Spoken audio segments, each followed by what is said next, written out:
Welcome to the Laughter Clinic podcast with comedian and suicidologist Mark McConville, bringing you practical, evidence-based self-care strategies, the latest research in mental health, along with conversations that inspire, educate, and entertain. This is the Laughter Clinic podcast with your host, Mark McConville.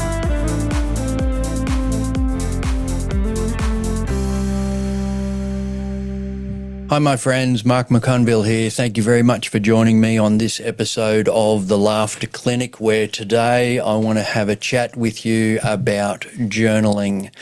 And this is something that is a very powerful mental health practice. It's something that's been around for a long, long time, and it really combines ancient wisdom with modern science because there's a lot of research around the world that has supported the mental health benefits of journaling. So if you've ever thought about it, what people do when they sit there and they write in their journal and what you can get out of it, today's episode is for you. Doing journaling with purpose through what I call the WAT framework and the Power of Three, and that is WAT as in W-A-T-T. So, my friends, by the end of this episode, you'll have a good understanding as to what journaling actually is, how to do it effectively to get the most out of it, the ways that you can personalize your journal, and how to transform these written reflections into meaningful actions that will improve your life and hopefully improve the lives of those around you as well.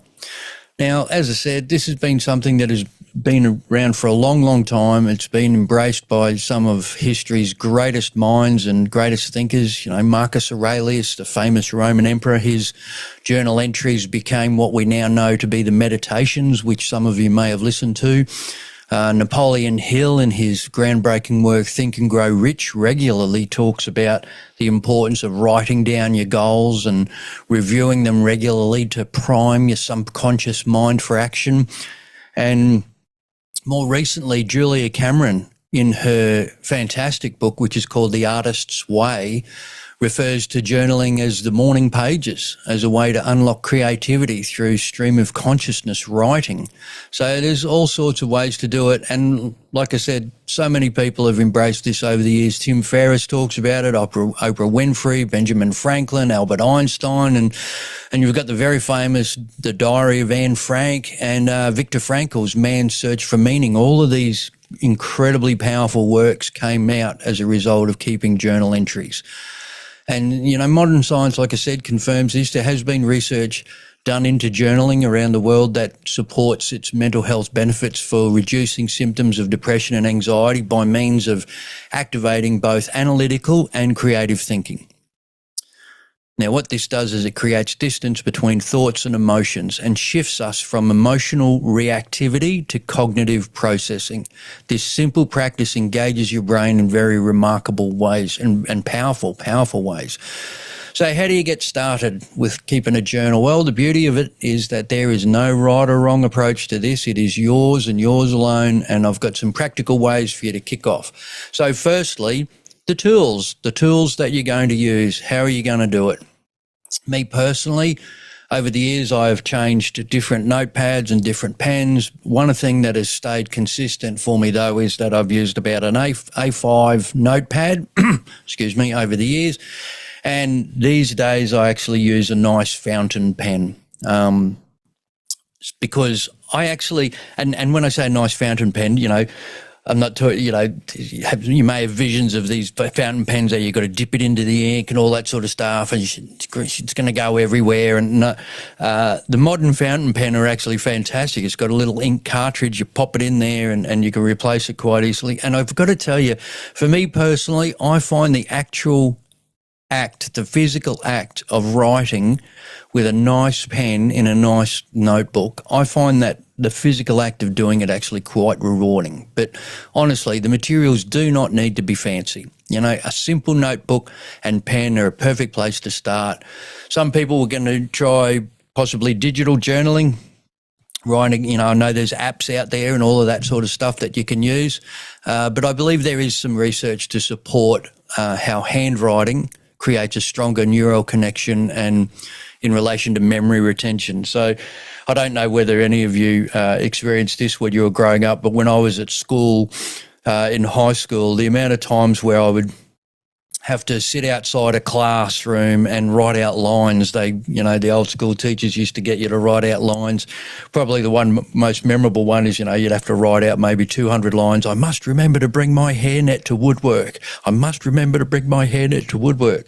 And you'd sit outside the classroom and you'd write it out 100, 200 times or whatever. And you'd always remember to bring your bloody hairnet to woodwork after that. So it's, retention, memory retention, write it out.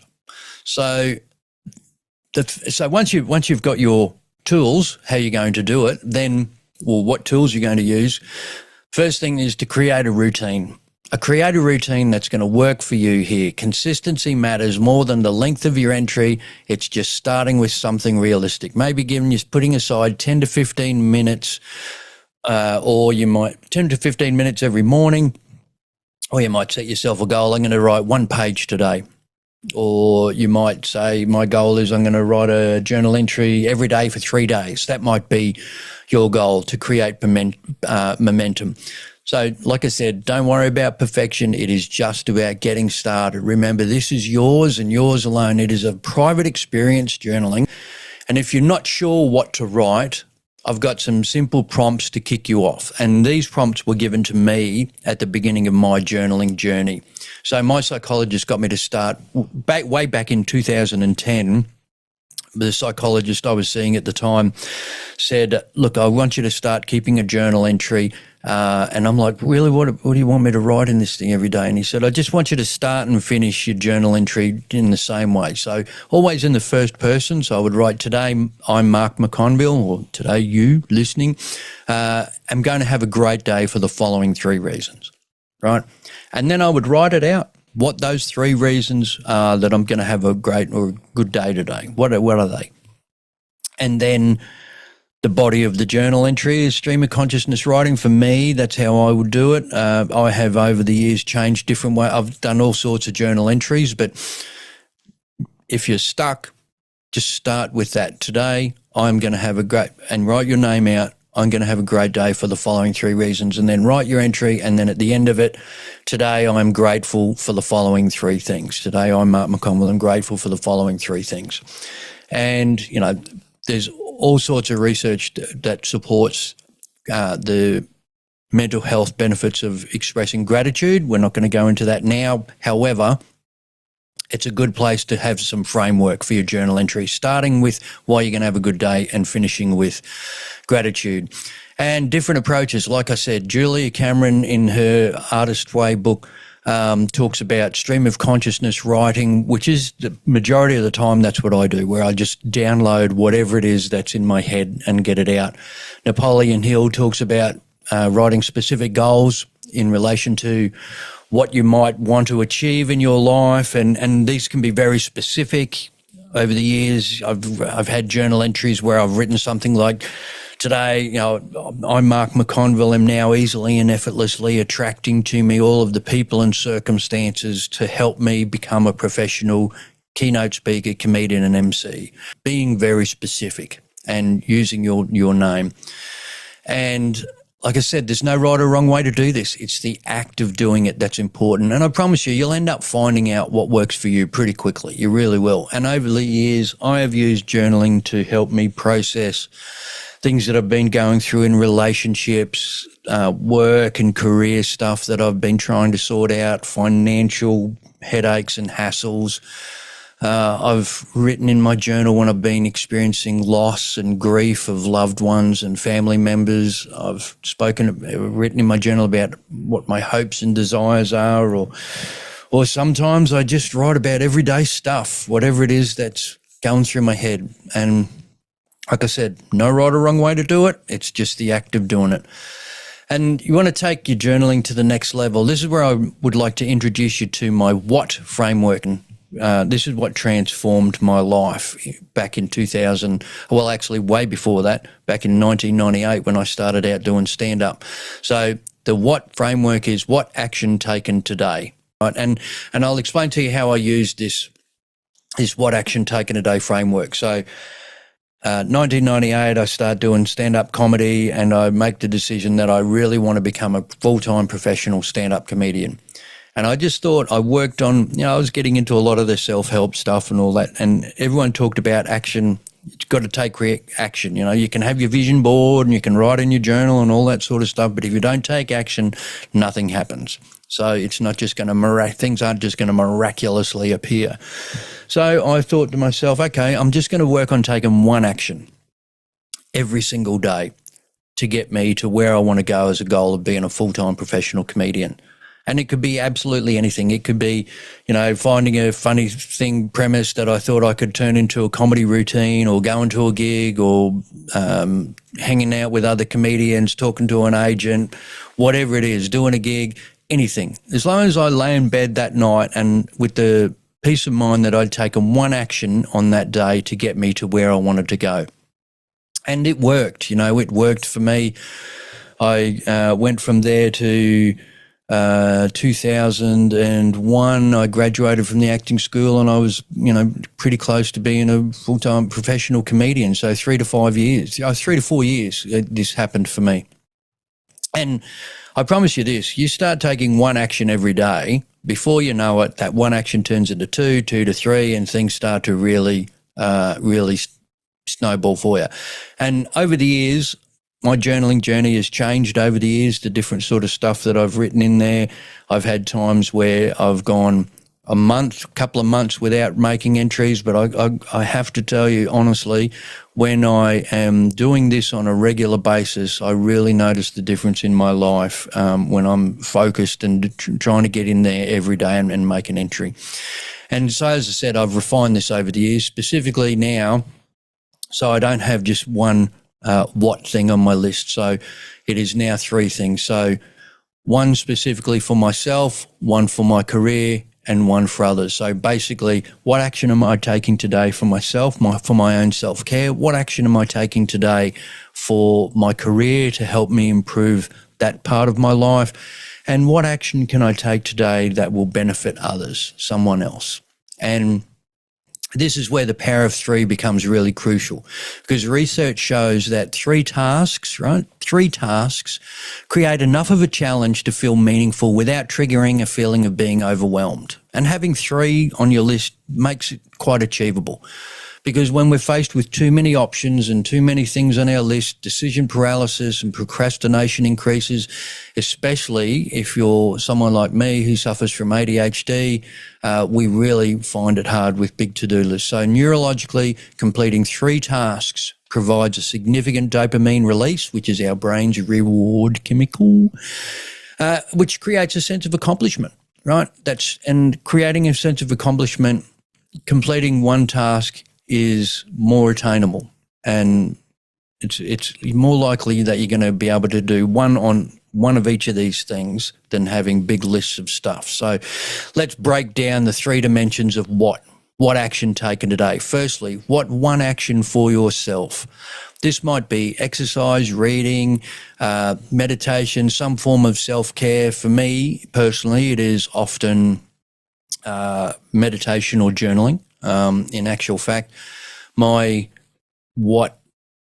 me personally now is my morning routine are actually 4 things where I do get up, I do some type of movement or exercise, jump in the pool for a cold plunge. I sit on my meditation cushion for about 10 or 15 minutes. I sit there before I sit at my desk, and then I jump into my journal before I start turning on the computer and starting my work day. So that is the ideal start to my day. Does it happen all the time? No, it doesn't, because, I travel a lot for work and bits and pieces, and I get distracted. But I can say that there is always at least one. There is always at least one of those 4 in there. And so the key is identifying something that works for you. What is your one self-care action? And the second one is, what one action can you take today for your career? And this could be some kind of learning, developing a new skill, you're networking with people through your work connections, making a phone call, sending an email, connecting with someone who you might not normally connect to. These small daily actions compound over time, and the key to overcoming resistance and procrastination is by making these small actions doable. Like, they're small enough that they're doable. And then the third one is, what action can you take today? What action taken today for others? Now, research shows that altruism, the doing something good for others, dramatically improves mental health through what scientists call the helper's high. So helping others improves our mood, reduces stress, it boosts self-esteem, it protects us against depression, it's a protective factor, enhancing social connection. As the old saying goes, the more you do for others, the more you do for yourself. And it is very rewarding. It feels good to do something for someone else.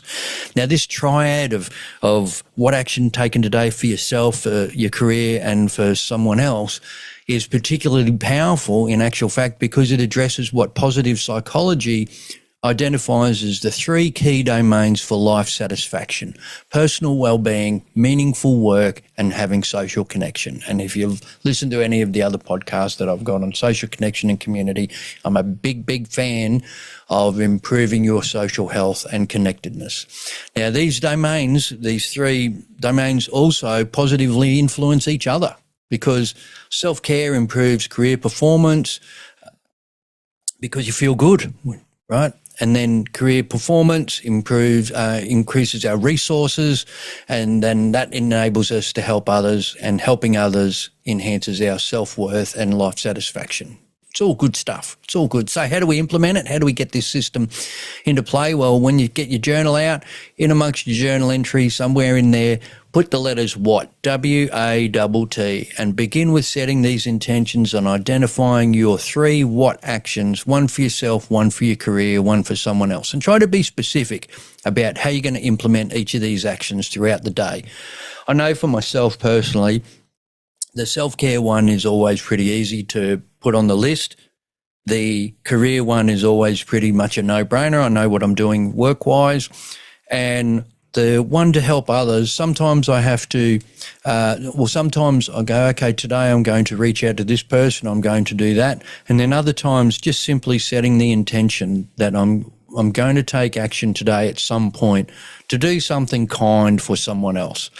And it can be someone you know, it can be a random stranger, it can be doing just anything, helping someone out at the shops, letting someone in traffic, something that you're going to do. What action today that you're going to take for an act of kindness for someone else? And then at the end of the day, reflect, take a moment to reflect on what you accomplished that day and what actions you took and how did they make you feel. I have to tell you, there's something pretty cool about lying in bed at the end of the day and looking back and thinking to yourself, I did this today. I took these actions today. I did this for myself. I did a positive thing for my career, and I did something nice for someone else. And look, if you're concerned about the time factor when it comes to all of this, and I'm very conscious everyone's busy, and I have to say at this point that I very much appreciate your time in tuning in. I really do. But when it comes to the journaling, to start you off, like I said, just 10 to 15 minutes of journaling is where we start. Just that act of just starting, sitting there 10 to 15 minutes in the morning. Some people do it at night. Personally, I think doing it in the morning is a little bit more powerful because, like I said, you can set yourself up why you're going to have a good day, what are you grateful for, and it builds momentum. And your 3 actions throughout the day, it builds momentum. And in my own life, I have used journaling, like I said before, to process so many things that I've been going through personally, professionally, financially, and it's also helped me manage my ADHD over the years by helping provide me with structure when I'm feeling a little bit overwhelmed as to what I've got on my list of things to do.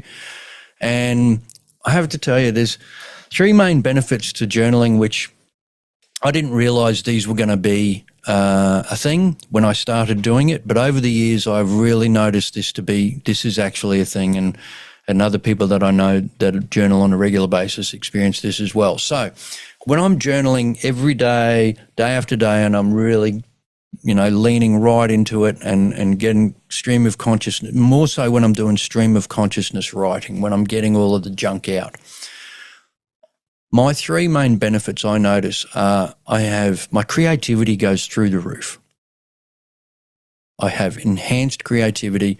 My problem solving becomes easier and my decision making becomes sharper.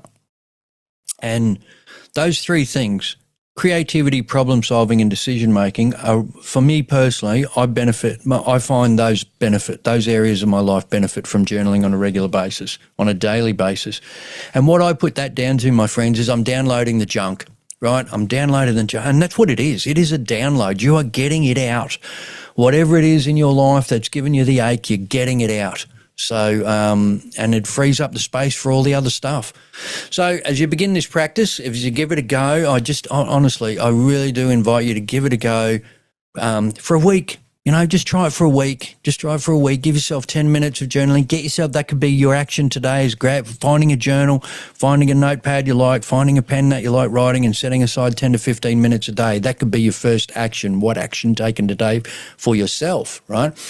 And as you start, to help you, I invite you to consider these three questions. Okay, firstly, what one small action can you take today for yourself that you've been putting off? Right, that could make a significant difference to your well-being. What one action for yourself could you do that you've been putting off? The second one, how might your work life change if you took one meaningful action towards your own personal career goals every single day? What might change in your career if you took one action every day?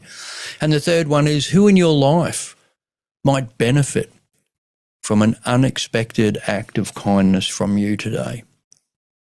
That's very cool. That is very, very cool. So remember, my friends, mental well-being, there's no one size fits all. It's something, journaling, like I said, it's a very personal thing. It's you doing it, what works for you, and getting out of it what you want to get out of it. It's not just about thinking differently. It's about acting differently, mental well-being. Journaling helps us to think clearly. I firmly believe that. And the what analogy, what action taken a day helps us to act, but not only take action, but acting with purpose. So there you go, my friends. Journaling, W-A-T-T, what action taken a day, and the power of doing three, one for yourself, one for your career, one for someone else. And together these create a pretty powerful system, I believe, that will it'll help improve your life, and it'll help improve the lives of those around you, because you're going to be doing something nice for them. It's on your list. So as always, thank you so much for listening today. I really appreciate your time. I really do. And as always, my friends, be kind to yourself and be kind to those around you. My name's Mark McConville. I'll talk to you soon. Cheers. Thank you for listening. The information contained in this podcast is for educational and entertainment purposes. It is not intended, nor should it ever replace, advice received from a physician or mental health professional. Want more info? Visit thelaughterclinic.com.au. If you enjoyed the episode, please share and subscribe. Thanks again for listening to The Laughter Clinic podcast with your host, Mark McConville.